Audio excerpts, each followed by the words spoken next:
Previously on Classroom Hacks.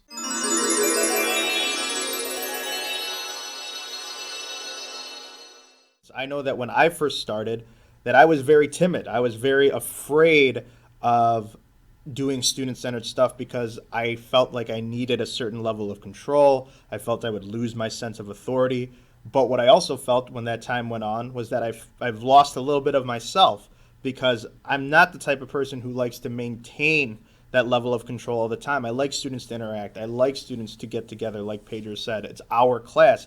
It's not just my class. And in reality, as speaking with the previous episode in terms of personality, I don't like to talk for long periods of time. I'm not the type of lecturer who can go up there and speak for hours upon end and hear the sound of my own voice. I hate the sound of my own voice, which might be ironic because we have a podcast, but I like when students find out about each other, when you see that sort of eureka moment on their face when they discover something.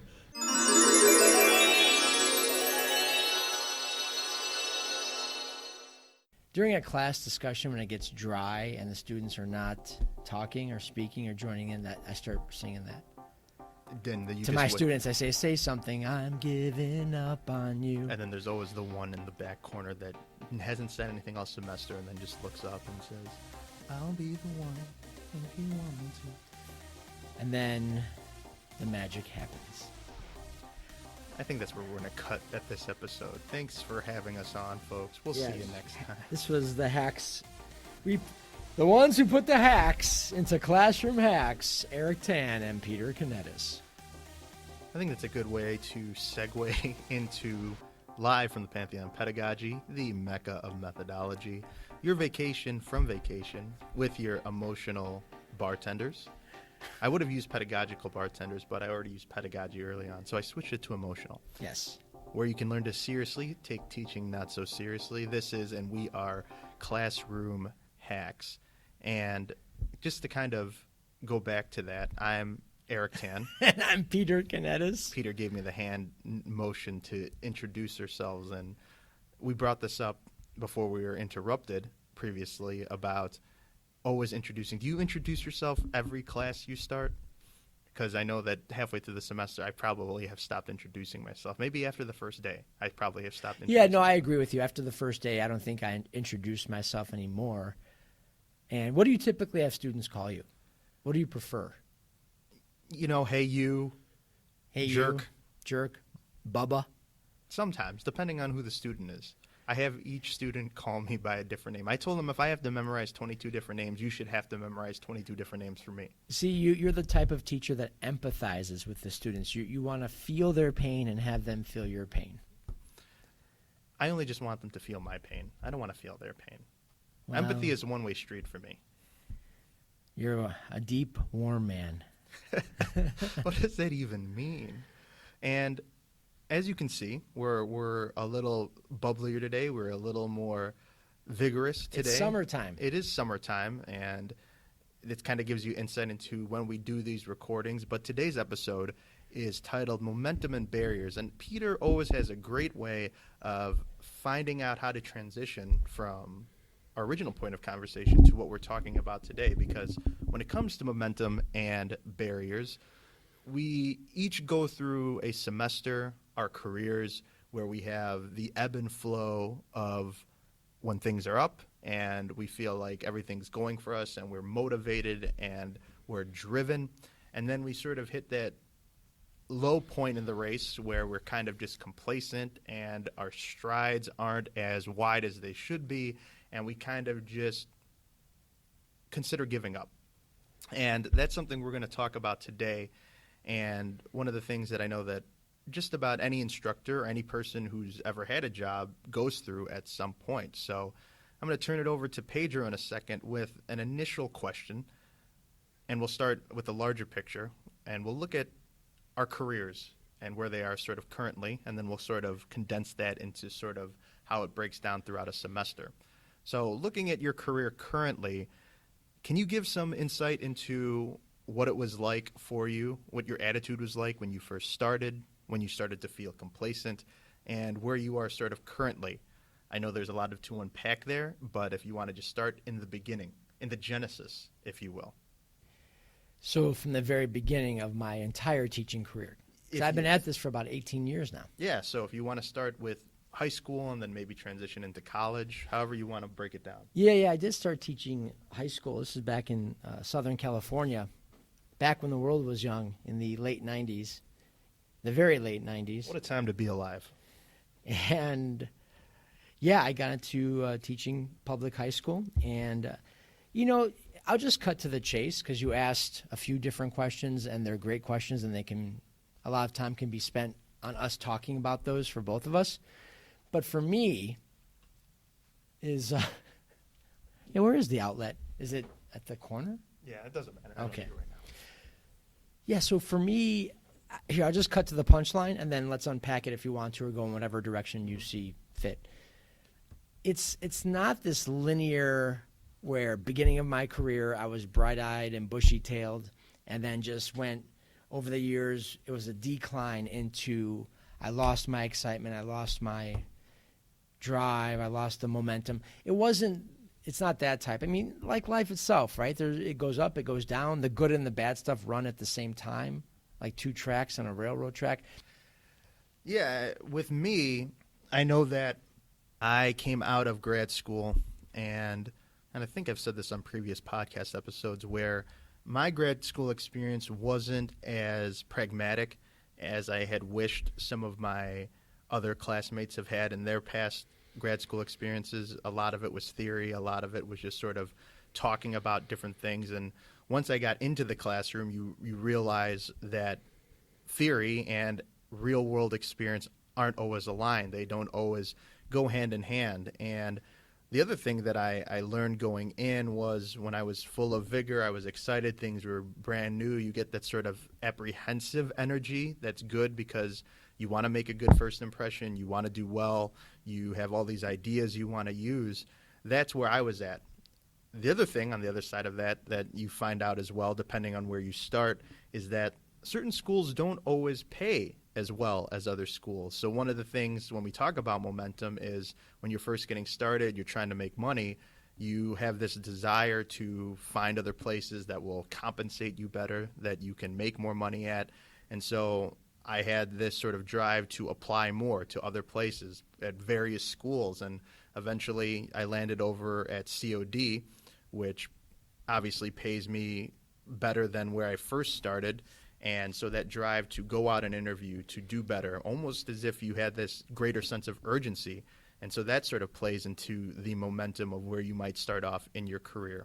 And so moving forward, at what point, should I say, Pedro, did you start to somewhat feel complacent when you got into, let's say, with your college career? Obviously, now we'll transition from high school into when you started teaching at a college level. When did you start feeling like, I'm going through the motions? Did you even recognize that? Is that something that you could have seen during that time, or do you kind of see it more now looking back in hindsight? Well, I guess let me connect this with a couple of topics we talked about in earlier podcasts. It was about, say the end of my going into my third year of teaching here at COD, and teaching philosophy and religion. And so by the third year, you start to repeat many of the same classes, teaching them. And I found myself getting into a rut where I was thinking, this isn't what I expected in terms of what was happening in the classroom. It wasn't as exciting as I thought it was going to be. I think part of that is due to my idealism. I tend to be an idealist in some ways. But at the same time, I realized it was because I was doing in the classroom a lot of what was modeled for me, where, the teacher lectures, the students listen, they take notes, and they repeat it, spit it back out on a paper or on an exam, and there it is. And I thought, gosh, there's got to be more to it than this. And so, just long story short, once I discovered and got into more, as they say, student-centered, learner-centered teaching, it brought back much of the excitement because now students seemed more engaged and more, they saw how philosophy and religion is more relevant to their own lives. And I know much needs to be said on what do we mean by student-centered learning and learner-centered learning and all those things, but that's just it was more so once I discovered different views of teaching that helped the class to be more active and more engaged, that relit the fire once again. Mm-hmm. That's a good point that you bring up in terms of sort of teaching what we've inherited through how we've been taught, what we've modeled after, what we've seen. And I would probably agree with Pedro that I started to feel some relative complacency maybe around year 3, 4 here, especially just because one of the things that you at least try to do is you just first couple of semesters, you're getting your feet wet, you're understanding how your classes work, you're understanding how the institution works, you're understanding how your schedule is going to be laid out. You have your sort of lesson plans that you're going to do, especially if you know that how you've managed to work out a semester. And also what sort of changes is that once you get a handful of semesters under your belt, you first might have to learn how to do a 16-week, a 12-week, an 8-week, a 5-week. But once you have had each of those, you understand how they work, and then you're not necessarily tweaking as much. You're just kind of going through the motions, especially because you put so much time and effort into getting the job, into doing good on your evaluations, into doing good for yourself, setting your own standards and getting where you need to be, that eventually you do get tired and you can sustain that for a certain amount of time. But it becomes very easy for us to not always be as driven, to not always be as creative, which is when complacency does kick in.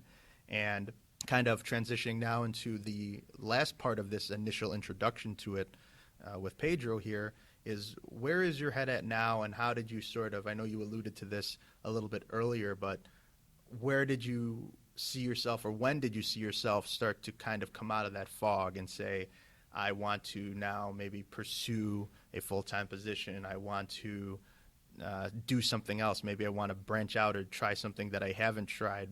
When did you sort of see that change or shift happen? Well, from the beginning, my goal was always to be a full-time instructor. And as we know, they're hard to come by. So let's say here at the college, if a full-time position opens up, say in philosophy, I'll apply. But as we know, at least, and this I have verified, 200 other applicants nationwide will apply. So it takes a lot of tenacity, perseverance, the whole not giving up type of thing. But yeah, I knew I wanted to be full-time from the very beginning, because once you get hooked on teaching and you realize, yeah, it's one of those things that you can't not do, mm-hmm.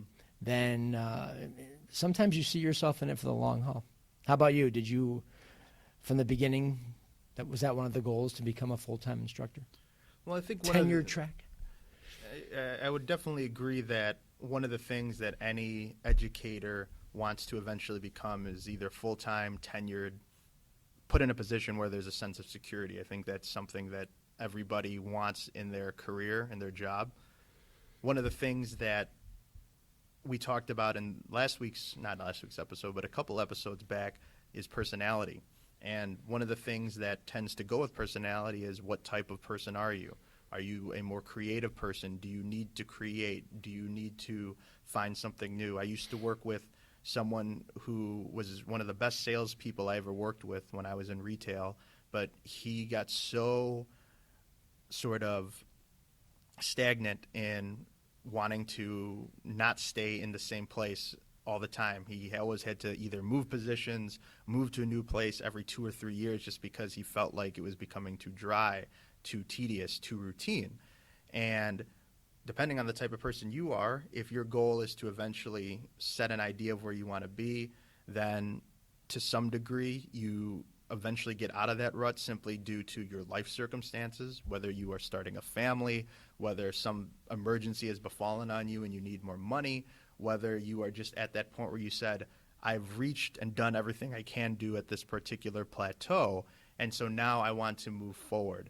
And in my case, I think every day that we still strive to look for full-time positions. We try to get into places where we might have connections. Also, at the same time, one of the things we try to talk about is, if you like to create and you want to be creative, do something else that branches you out, that's a passion of yours, because at least that way you're not always concerned as much about the money. You're not always concerned as much about compensation because it's what you love to do. So whether that's just creating a podcast, whether that's making a website, whether that's making videos or YouTube content, whether that's traveling the world and blogging about your experiences, these are the things that will help you sort of get out of some of those ruts and then at least get that fire going so that you can start to build on that momentum again. And maybe that sort of re-spark or that sort of rejuvenation might just be the thing you need in order to keep pushing forward onto the next thing that you want to accomplish or next thing that you want to do. Yeah, this is a great point. And of course, we know there are many things that can be said on this issue, on this topic. And obviously, we don't propose to know all the answers or know all the suggestions or the ideas that can help us in this area. But I like what you said about, I guess I'll put it this way. You're talking about creating other or pursuing other avenues while pursuing one overall goal. And those other avenues are still within the same, are all connected to the main goal. I think it was Thomas Edison said, everything comes to he who hustles while he waits. And so, for example, way back in my early 20s, before I was a teacher, I was I did a lot of theater. I was living in Los Angeles. I was trying to make a career in acting, to be one of the 2% that actually make it in terms of just making a living. And so while you were waiting for the next audition or going to auditions, waiting for the next gig that would pay, you would do stuff to work on your craft. You would take classes. You would do readings with your friends, even just in someone's apartment. You would do plays. You would do public readings. You would do whatever you can because you love acting. It's not just all about, I want to make money off of this. Of course we do if we want to support ourselves and make our living off of it. But it's at the same time, it's the issue is I'm an actor. I act. I love acting. And I want to always be a student of my craft. Likewise with teaching. If I'm a teacher and I love teaching, we always want to be a student of our craft. It keeps the fire alive. Read that article for us to read a book about teaching. Maybe we've wanted to but haven't yet, or to take that seminar, or to maybe even teach a new class you haven't taught before in your area if you have that opportunity. Even teaching for free, even doing a public lecture at a library. We can go to our local library and oftentimes say, hey, libraries offer opportunities for college professors to speak on a topic, have it for free, and invite the public to come. So there's so many, those are just a handful of ideas, but so many ideas in areas like the ones you mentioned we can do to keep momentum going when things seem to be a bit sluggish, whether it's our emotions or career progress. All great points to bring up, and that's something we'll talk about on a future episode in regards to sort of resume building when you're not necessarily always progressing in your sort of career, how you can still build and pad your resume, as Pedro sort of brought up in terms of speaking at conferences, going to different events or activities, teaching for free at different areas, and that's something that you can always use to incorporate into your resume. All right, we're going to take a quick commercial break here, and when we come back, we're going to take on the second part of this sort of momentum and barriers episode as we narrow our focus to a sort of academic year, so a semester. And for those of you who might have enjoyed a semester, who might have participated in a college semester already, you can walk through with us. You can kind of reflect on how your last semester was and point out in the areas where you said, yeah, that's something that we see as well. And for those of you who might not have had the pleasure of working at a college yet, we're going to kind of give you some insight as to what you might expect your first year or what a typical semester might look like for you. So we'll be back after this commercial break with the second half of the episode. Hello, everyone. Just want to give a quick shout out to Writing on the Edge, the annual conference developed by part-time faculty for part-time faculty. It's Writing on the Edge's 4th year. And this year, the title of the conference is Composing Beyond Boundaries.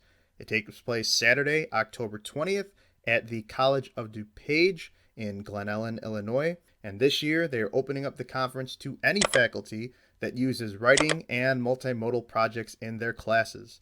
They're excited to see how new practices are used across the curriculum and invite you to come experience the only writing conference put on by and for adjuncts and contingent faculty in the Midwest. They have it competitively priced at only $35 for a whole day of professional development. They will have a keynote speaker on writing across the curriculum and breakout sessions given by fellow instructors. Writing on the Edge is looking for interactive proposals that show how you use writing and multimodal concepts in the classroom. Moreover, they're interested in hearing about your personal insight, the advantages and disadvantages of being an adjunct or part-time faculty. Please consider putting in a proposal this year and also sending this to anyone you think would benefit from this conference.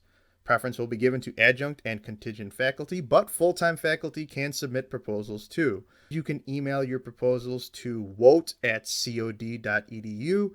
That's WOTE@cod.edu. That's Writing on the Edge, Composing Beyond Boundaries. All right, and we're back. All right, Pedro, so let's walk the audience through a typical college year, or more specifically, a semester in the life of a college instructor. What's it like?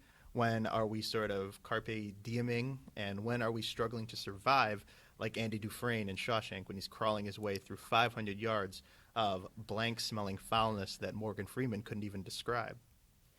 Yeah, great question, and I think this applies to a lot of occupations and life itself, right? We start on the journey for something that we're excited about, a new semester, new group of students, more opportunities, another chance to teach and to get into it. As we know, week 5, week 6 comes along, and maybe we're a bit more tired, there's more stress, there's more grading to do, and we start to fantasize about the end of the semester. But, and we know this from teaching, we can have a great day of teaching. Things seem to be clicking. The students were into it. They seemed to be engaged. They were, it seems it was relevant to their lives, what you were talking about that day, you were going through that day. And then the next day, you walk out thinking, I'm the worst teacher ever. Things fell flat. Something you tried didn't work, an activity, an exercise, etc. And that's a wonderful thing about teaching is you realize that if I'm feeling flat today, or if I'm feeling bored, or something didn't work well, I have another day tomorrow, another chance tomorrow, or the next day after that, to bring back the excitement, try something, go back to the drawing board, talk to other teachers, get advice from them, etc., etc. You know, and that's sort of a great thing to bring up in terms of how our sort of profession is different than, say, a business profession or other professions, is that a lot of times their years are constant, where it's 365 days, 52 weeks that you're going back and not much changes. With us, every semester is potentially like a new semester. You go away for a little bit, you come back. So it's kind of like starting anew. Obviously, we come back to the same buildings, the same institutions, but maybe sometimes your fellow colleagues aren't always going to be on the same days you are. You're usually getting a brand new set of kids.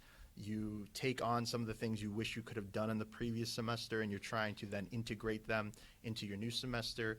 It's almost like you're getting a new year 2 or 3 times each year. And as they always say, new year, new me. I'm going to do all the things I wish I had done. I got all these resolutions. You're pumped up. You're feeling good. And then the reality of the semester hits. For some, I think depending on how long you've been teaching, maybe that sort of jaded aspect comes a lot sooner than others. Obviously, if you're very green, you could go a whole semester and still be bright-eyed and bushy-tailed. Or some of the more wise and learned and experienced instructors might come down from that high maybe 2 or 3 hours into the semester, depending on how it goes. But this is one of those episodes where we're going to try to maybe recognize where some of those areas are and then sort of speak to them as they go along. So first day rolls in, you got your lesson plans, you got your syllabi, you're excited to meet some of these students, see what the potential is like, and then maybe, like Pedro said, you get into week 4 or 5, you're getting closer to the midterm, and you kind of get an understanding of what your students are like. So for you, Pedro, when you sort of get to that place, what do you kind of do to push your students? Are you bringing in maybe revised discussions that maybe you didn't get to talk about last semester? Are you trying different activities? Are you maybe pushing the envelope with different topics to get them talking, especially if you sort of realize that maybe one class isn't as talkative or conversational as another class? So are we applying now, just to make sure I understand, are we applying the whole thing about stagnation and momentum from us now moving to when we see it in our students? Correct. Okay. So, obviously students are at the core of why we do what we do. And a lot of times, for those of you who might not know, students can also be the sort of driving force between what gets us excited to come into work and also at the same time, conversely, what would make us sort of reluctant or hesitant or despise coming to work sometimes. It's a great question, and I think I'll answer it. The way I will answer this will cover both students and teacher. And now, as you know, I'm a philosophy instructor, and so if I can wax philosophical for a minute here, one thing I do to keep the fire lit for myself and for the students, or at least I try, is I'll take a step back and look at the bigger picture of life. And what I mean is, these are questions we deal with in philosophy class. They're built in. Stuff like, well, how did we get here? The universe, us. Why are we here? What's the purpose and meaning of life? How should we live? What is an excellent life? Does anything happen after we die? I mean, all these million-dollar questions that people have discussed and debated for ever since we could, remember. And so I step back and I try to answer those questions for myself and remind myself that I'm teaching, but there's a larger view of reality that I have in place. Everyone does. Everyone has a worldview. And how does my teaching, or the reasons why I'm teaching, fit into that larger worldview? And then I bring that to my students by saying, and I don't give them my views. I don't sit there saying, here's what I think, you should think it too. And I tell them that the goal of the class is not agreement, but to become better thinkers and to try to make wiser choices as a result of thinking better. Because I tell them the more wise choices we make in life, the better chances we have to find some happiness in this difficult life. And so I try to ask them questions that get at the center of who they are. I said, you're in school. Why? And they'll say, to get a degree. Why do you want a degree? To get a good job. Why do you want a job? So I can, have the life that I want to. Home, maybe a family, just make a comfortable living. And so I can live. And then I'll ask them, but what are you alive for? And then there's always a pause at that moment in class, and then students begin to see the relevancy of philosophy, because that's a question that belongs in that area, in that domain, the whole why are we here type of thing. So I remind myself of that, look at the bigger picture, and then plug my little daily teaching into that bigger picture to remind myself, wait a minute, there are reasons why I'm doing this that go beyond just the mundane, everyday that can sometimes get us down. Mm-hmm. And I think that's a great sort of perspective to have, especially if you're in a sort of liberal arts class where you can have those conversations that ask those pointed and larger questions, and you're going to get a variety of different answers as years go on, because obviously perspectives of students change, culture changes, our outlook and what we've learned and what we discover changes. So a lot of times you're not always going to get the same answer. And depending on the crop of students you have, you could potentially get a variety of different points of view and ideas and maybe things that you haven't heard before.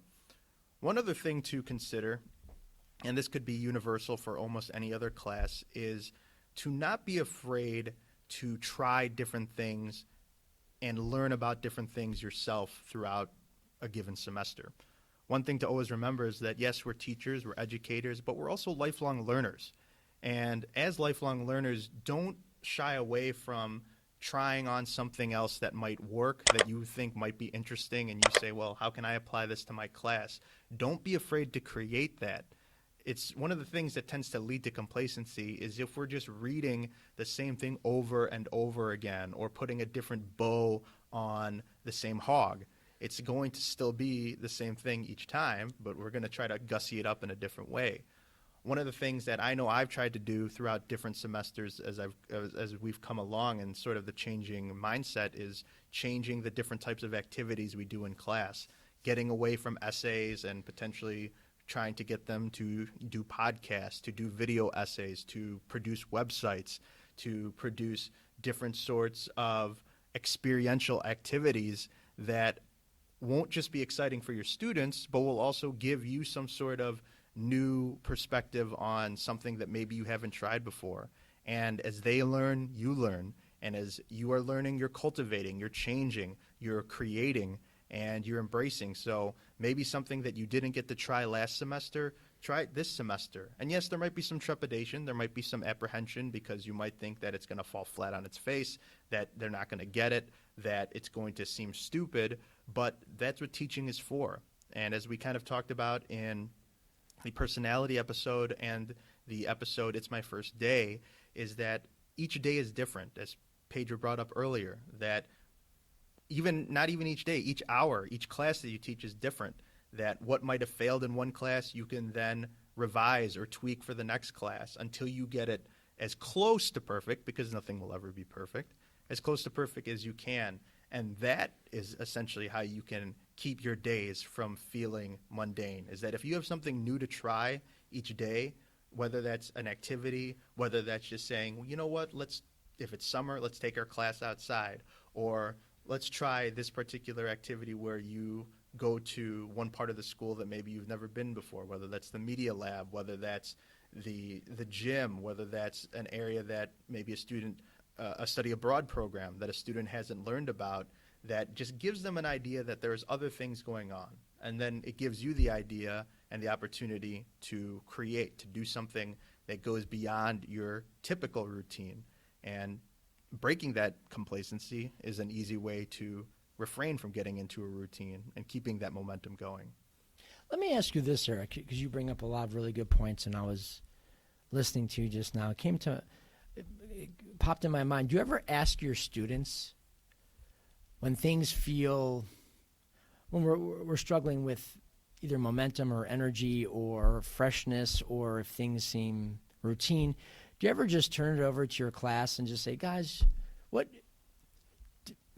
either do you have any ideas, or what is it that you really want to know, or what is it you want to, is there anything that you want to do that we haven't been doing? Mm-hmm. Maybe it's out loud and informal discussion, or maybe you have them write it down on a slip of paper and then you read them either anonymously or just on your own. Do you ever do that?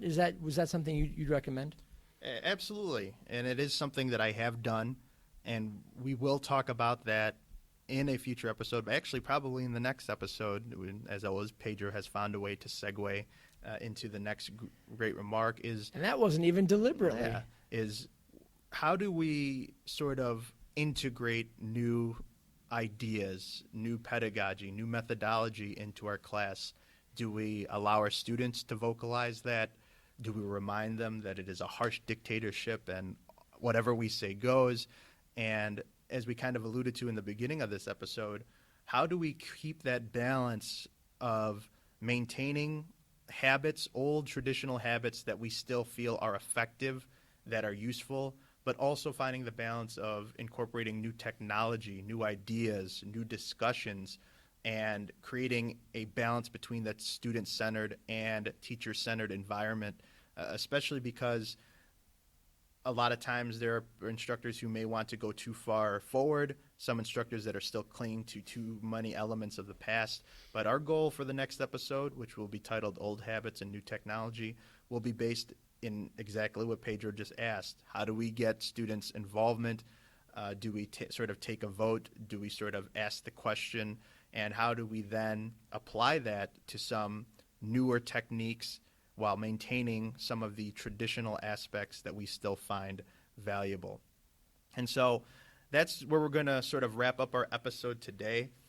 Pedro as always, has provided with us with plenty of quality insight, and we always try to hopefully give you at least an idea of what a typical college life may be. And hopefully, as you are following along, we hope that you can point to some of the things we said and say, yeah, that's what we go through as well. And you can relate to some of the plights and some of the areas that are beneficial to you as well, and say, that works for me, and I'm glad someone else can point that out as well. Hey, Eric, before we go, where can people find us and interact with us? Well, we often are roaming the streets because we are vagrants and wanderers, and we don't have a home to live in. We'll teach for food. Exactly. We'll teach for food, or we'll food for teach. Actually, you can find us on Facebook.